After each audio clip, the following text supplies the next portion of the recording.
India, सच सबसे पहले सबसे तेज।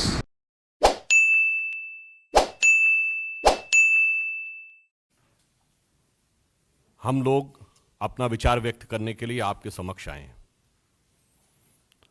आज एक ऐसी घटना हुई है जो कि भारत के इतिहास में अभूतपूर्व है। आतंकवाद के गंभीर दौरों में, आतंकवाद से गंभीर रूप से प्रभावित क्षेत्रों में भी कभी इस प्रकार के सुरक्षा की चूक नहीं हुई, या यूं कहें कि सुरक्षा के साथ ऐसा मजाक नहीं हुआ जैसा आज माननीय प्रधानमंत्री जी के साथ हुआ, कि सुरक्षा के साथ हुआ। हम सभी जानते हैं कि चाहे राष्ट्र का विकास हो, राष्ट्र का हित हो या राष्ट्रीय सुरक्षा, सभी को अपनी निजी राजनीति के तराजू पर तौलते तौलते आज वह इस सीमा तक आ गए कि मोदी जी के प्रति ईर्ष्या, मोदी जी के प्रति वैमनस्य, मोदी जी के प्रति घृणा, means both in the jealousy, contempt and hatred, सरकार के रूप में अपना संवैधानिक दायित्व, राजनैतिक दल की मर्यादा और मानव जीवन का मूल्य यानी इंसानी जान की कीमत, तीनों को तार तार कर दिया। और उसी के साथ यह भी कहेंगे कि पंजाब की गरिमा को भी पूर्णतः धूल धूसरित कर दिया है। पंजाब की क्या छवि बनाई उन्होंने राष्ट्रीय अंतर्राष्ट्रीय स्तर पे। इसलिए इस विषय के ऊपर विस्तार से आपके समक्ष भारत सरकार की केंद्रीय मंत्री स्मृति ईरानी जी अब अपना वक्तव्य देंगे।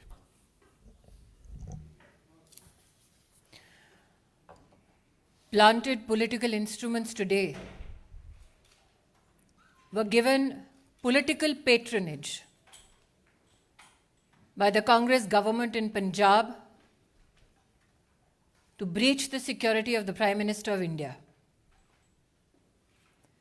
Never before in the history of our country has a state government knowingly constructed a scenario where the Prime Minister of the country will be brought to harm. Never before in the history of our country were police functionaries in a state directed, convenienced to breach the security of the Prime Minister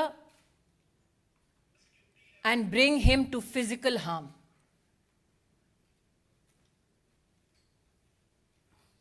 As a member of the Bharatiya Janata Party, I am sure the nation shares our outrage at this incident. We know that the Congress party hates Modi, but today they tried to harm the Prime Minister of India. Such is the breakdown of law and order in the state of Punjab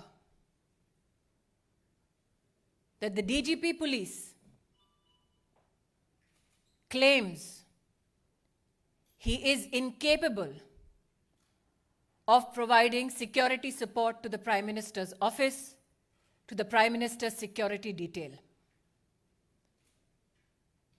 Such is the state of administration in Punjab that a security detail, a security run, that is a protocol administratively to be followed for the head of state, was today dismantled so that Narendra Modi could be brought to harm. The questions we as BJP Karyakarta and the nation needs to ask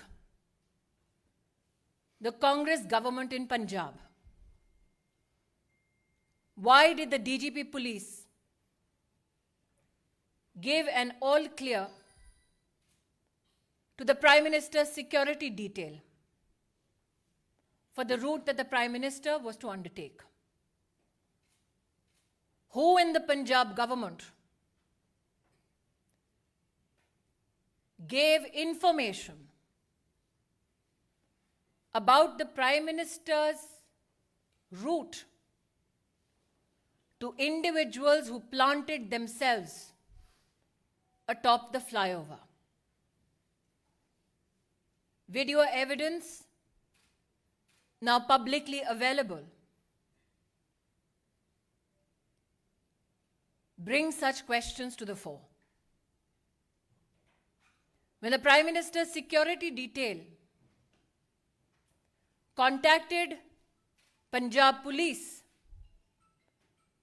with regards to the circumstance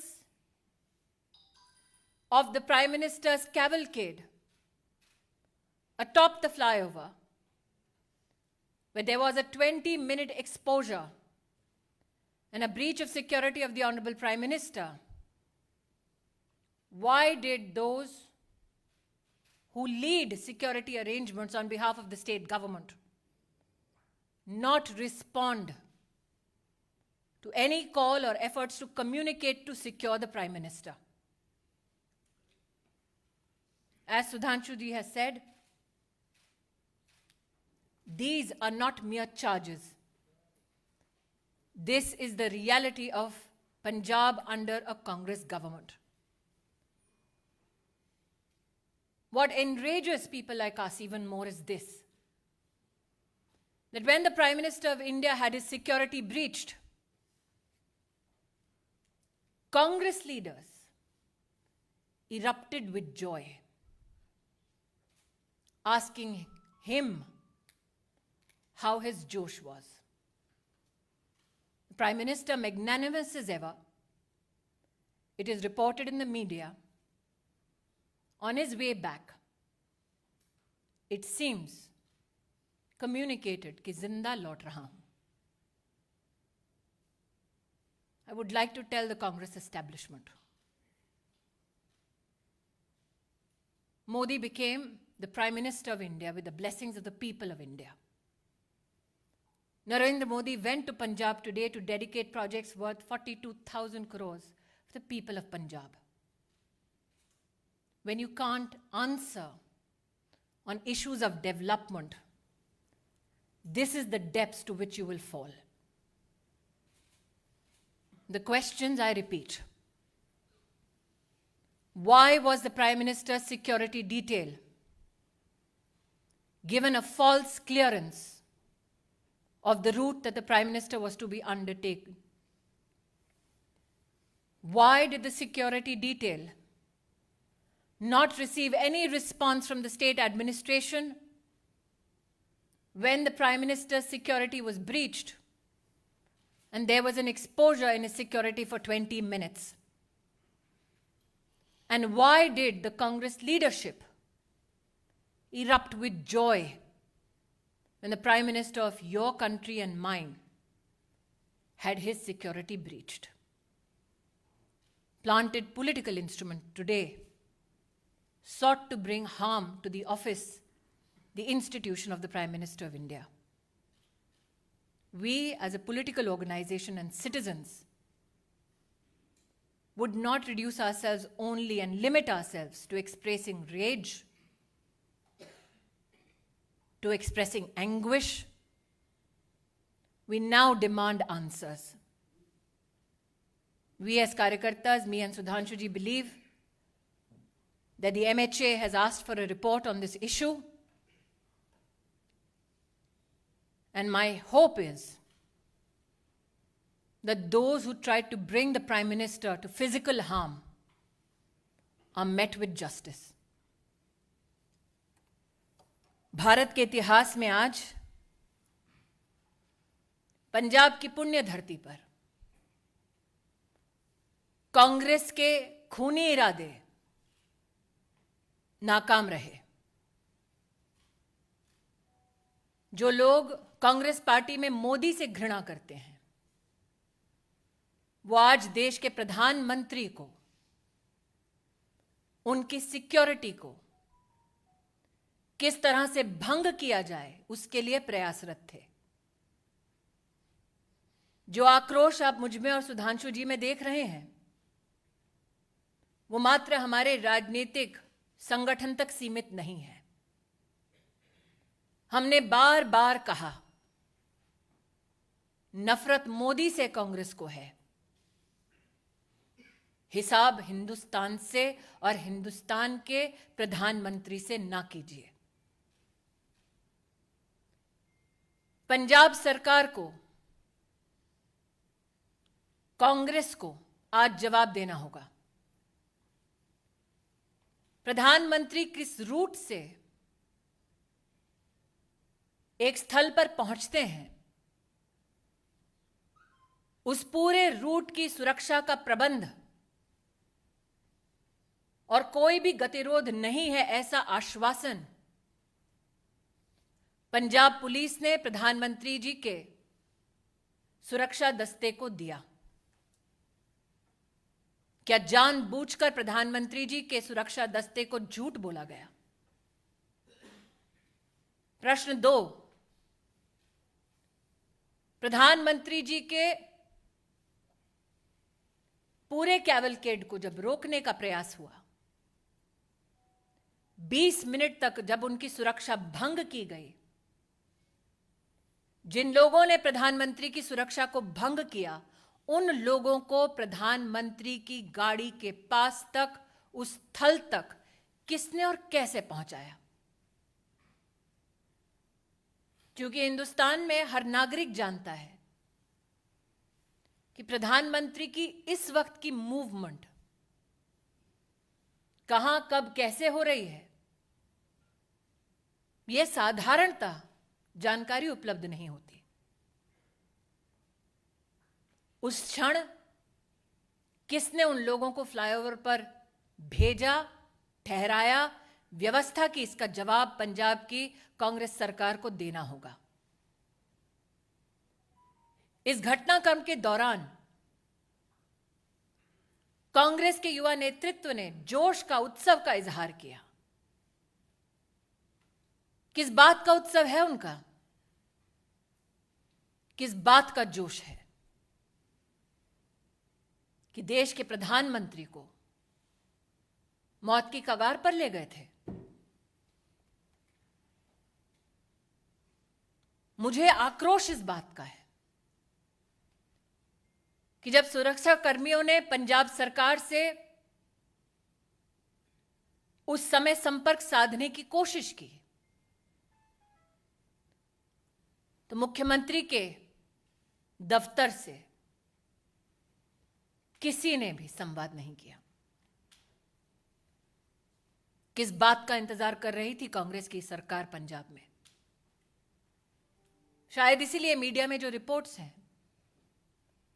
कि लौटते वक्त प्रधानमंत्री जी ने, शायद media में कुछ लोगों ने इसको रिपोर्ट किया है कि चन्नी जी के लिए संदेश दिया कि जिंदा लौट रहा हूं। मैं आज कांग्रेस पार्टी से कहना चाहती हूं, नरेंद्र मोदी देश के प्रधानमंत्री बने देश के नागरिकों के वोट और आशीर्वाद से। उन्हें ध्वस्त करना है तो इलेक्शन में करते हैं। ये साजिश रचने की क्या जरूरत थी? इन सभी सवालों को मात्र मैं या सुधांशु जी नहीं पूछ रहे, राष्ट्र भर में ये सवाल उठ खड़े हुए हैं। लेकिन वो लोग जो इस षड्यंत्र का हिस्सा हैं, उनसे कह दो कि मेरा विश्वास है कि न्याय निश्चित रूप से होगा। बैर मोदी से है, लेकिन देश के प्रधानमंत्री का बाल बांका करने की यह साजिश, इस साजिश को देश समर्थन नहीं देगा।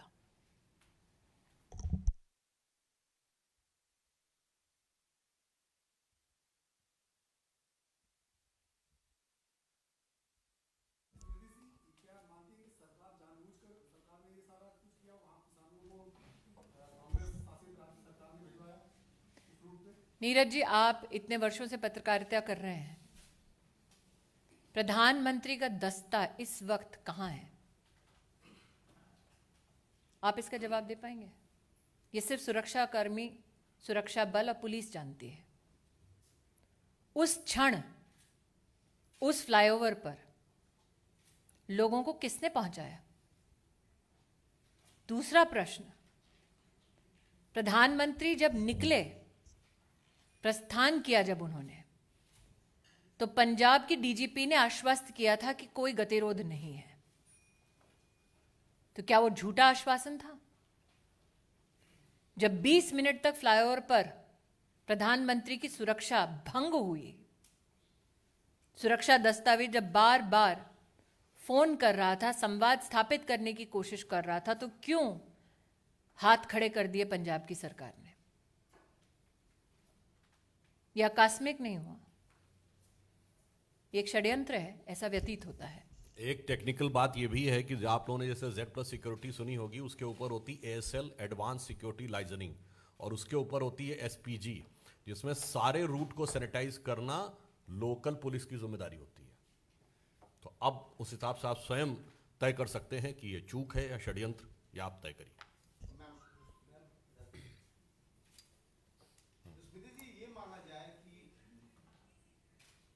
जो रैली है प्रधानमंत्री उसको संबोधित नहीं कर पाएंगे सुरक्षा की खामियों के चलते, आने वाले दिनों में जो रैलियां होंगी।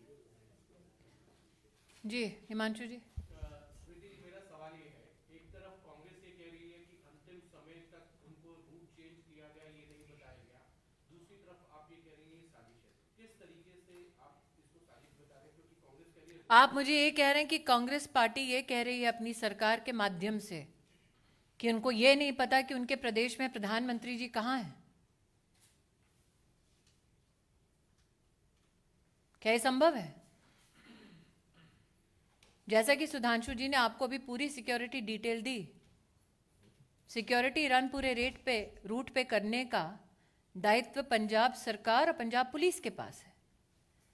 क्या आपके इस प्रश्न में इस बात का उत्तर छिपा हुआ है कि जानबूझकर सिक्योरिटी का पूरा प्रोटोकॉल फॉलो नहीं किया गया? एक बिंदु और भी है इसमें, जवाब पंजाब सरकार देगी या कांग्रेस पार्टी देगी प्रधानमंत्री जी के रूट पे? और चिंता मत करिए, प्रधानमंत्री जी का रास्ता कांग्रेस रोकती रही और देश की जनता मार्ग प्रशस्त करती रही। मुख्यमंत्री भी 6 बजे प्रेस कॉन्फ्रेंस करने वाले हैं पंजाब के। चलिए, जो फोन पर नहीं आए वो टीवी पे तो आएंगे।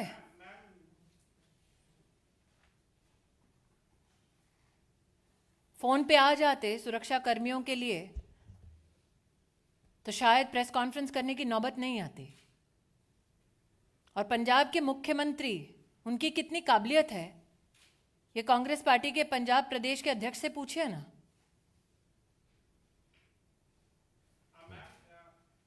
न्यूज़ 18 के साथ एक्सक्लूसिव बातचीत में चन्नी में जो मुख्यमंत्री, उनका कहना है उन्हें मालूम नहीं था कि वो सड़क मार्ग से जाएंगे। किसको मालूम नहीं था? उनको मालूम नहीं था। गृह मंत्रालय की जिम्मेदारी, और मुख्यमंत्री कौन है पंजाब का?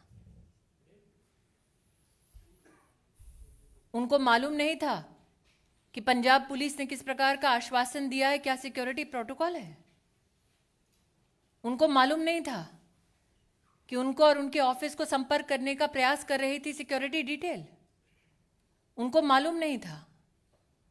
लेकिन उन लोगों को मालूम था जिनको प्लांट किया गया फ्लाईओवर के ऊपर, मुख्यमंत्री को मालूम नहीं।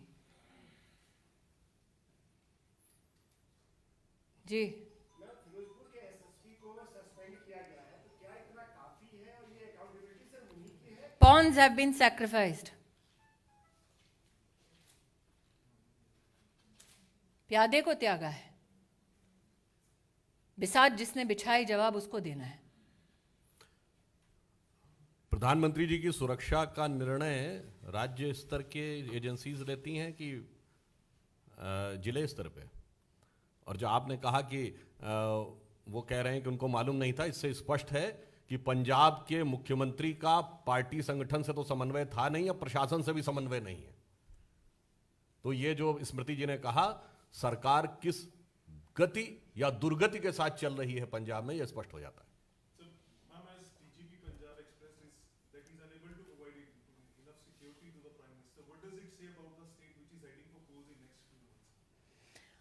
When you bring a calculated, structured, and politically directed security breach to the office of the Prime Minister, you sully the name of the institution, you sully the office that you hold, but more so, can somebody who is a part of an administration that is responsible to provide security deliberately partake in dereliction of duty so that the Prime Minister is brought to physical harm?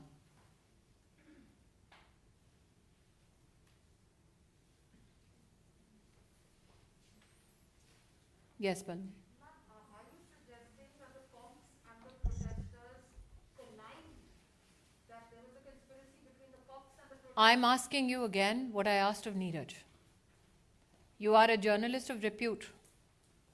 Can you currently tell me where can a political leader who has the highest security in this country be physically, right now, be available? That is an information only available to security agencies and police that is supposed to give ground cover. It seems now from the questions that have been posed in this conference that the CM of Punjab did not know where the Prime Minister was. But 5, 6, 7 men were a few feet away from the Prime Minister, which the DGP claimed was an area clear. How did they know? Who got them there? That is a question that is now being posed. My questions have been more than clear. My questions have been more than clear. You tell me, madam, when the Chief Minister of a state is called and told that the Prime Minister of India is in harm's way, which Chief Minister does not respond?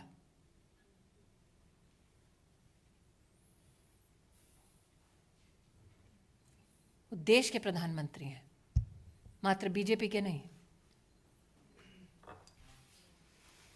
Thank you. और कुछ एक मैं अंत में एक बात ये भी कह दूं जो आपने कही, जब कांग्रेस पार्टी का कोई ऑफिशियल व्यक्ति ये कहता है कि हाउ इज द जोश, तो ये हृदय में बहुत वेदना और जनता में स्तब्धता उत्पन्न करता है. और मोदी जी विगत 50 वर्षों से जोश के साथ देश के लिए काम कर रहे हैं, ये वो पार्टी के लोग कह रहे हैं. तो एक पंक्ति कहना चाहूंगा, बहुत बर्फीला और ठंड का मौसम है ना, तो न जो बर्फ की आंधियों से लड़े हैं, कभी पग न उनके शिखर पर पड़े हैं, जिन्हें देश से कम अधिक प्यार खुद से, वही मुंह छुपाकर विदेश में पड़े हैं.